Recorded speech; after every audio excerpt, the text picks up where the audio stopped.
Well, good day and welcome once again to Moments with Dr. Steve. I'm Dr. Steve Bonenberger, and in this chunk, in this segment, we dive into Through Gates of Fire, Volume 1, Wingless Flight.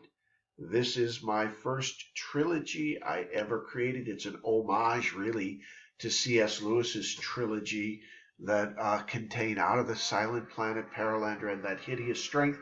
I'm not saying I compare to him, but I want to be in the same conversation. And what's been interesting throughout the years, because I started these books and finished them nearly 25 years ago, I began them and finished them. It took me about 10 years to write them.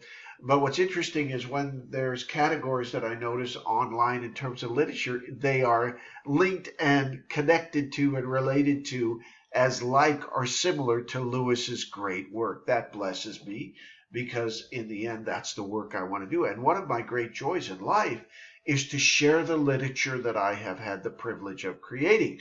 And so today we're going to be talking about Through Gates of Fire, Volume 1, Wingless Flight. Head over to saintalegius.org, and for a small contribution, you can get a copy and start to read about it because these are timeless tales.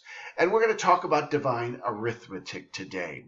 As Through Gates of Fire, Volume 1, Wingless Flight takes shape, the caretaker character, Tommy, the adoptive father of the messianic child, the one child who inherited and bears the stream of mercy flash bastion. Tommy is his adoptive father, and Tommy is confronted with the enormity of his past personal sins and their moral atomic weight. Personal sin and its moral atomic weight. I love overly religious people.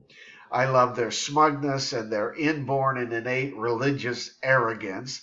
They remind me and their equals in the irreligious world of the morally righteous agnostic and atheistic counterparts who think their societal perches provide them eternal cover. Boy, are they in for a rude awakening someday. Smugness and moral hubris. Tommy has lived a life opposite of the culturally swag ones. His life has been that of a drunk. He has exposed himself to proper criticism. Sometimes criticism is proper. It has been in my life. I don't know about yours. And then he has become a society and social outcast that only drunkards and criminals and those that are harsh in the way they approach life properly comprehend and experience. Tommy finds himself wallowing in his own moral ugliness. I have done that in my life. I have found myself in the places where I have wallowed in my moral putrid ugliness. And Tommy realizes that no one's ever going to forgive his past indiscretions, and they're certainly not going to forget them. He begins to recognize the impact that his drunken and twisted lifelong behavior has had upon himself and his family and his community and his reputation. All of it is now tarred and feathered and messy. And he begins to understand that raising a child in a proper way, and given that has been his past that we just spoke of, it's unthinkable that he can take on this task. And he decides that he is the most unlikely of choices to guide this gifted child.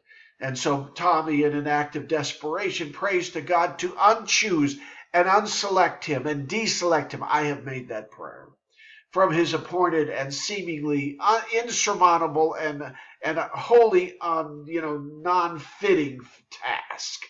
And the task of caring for and properly providing safe passage for this child Messiah, who is a moral trust fund recipient and who is potentially going to transform the world, it becomes anathema to him. Tommy cannot see this as a perfect fit, and he believes that he is wrongly matched. And he prays to God to unselect him. I have done that in my life. I don't know about you, but I've done that. And then God, in his infinite wisdom, speaks divine arithmetic into this troubled soul's life. God speaks to this spiraling and semi-recovering human and says, practice the daily code. In our last edition of the Through Gates of Fire segments, we reviewed the daily code. We'll come back to it, I promise.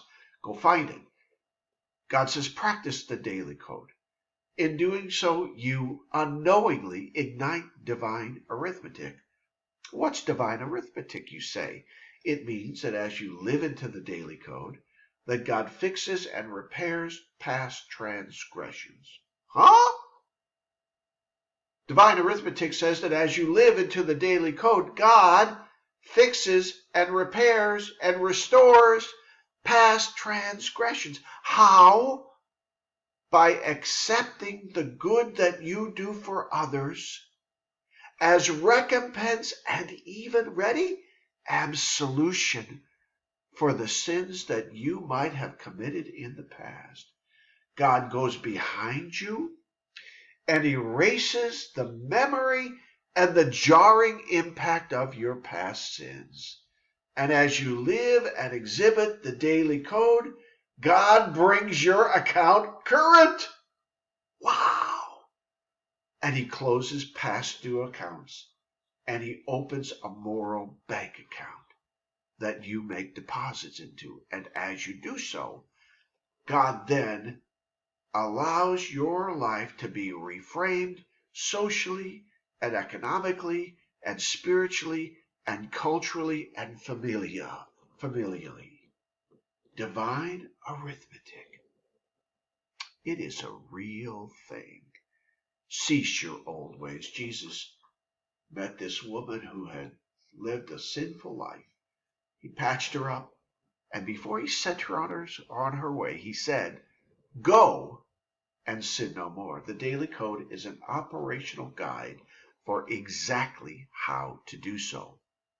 We are building a global cultural conversation. Head over to stalegius.org, and when you get there, confess a sin or two, and then pick up a copy of Through Gates of Fire, Volume 1, Wingless Flight, and you'll enjoy the adventure, I promise you.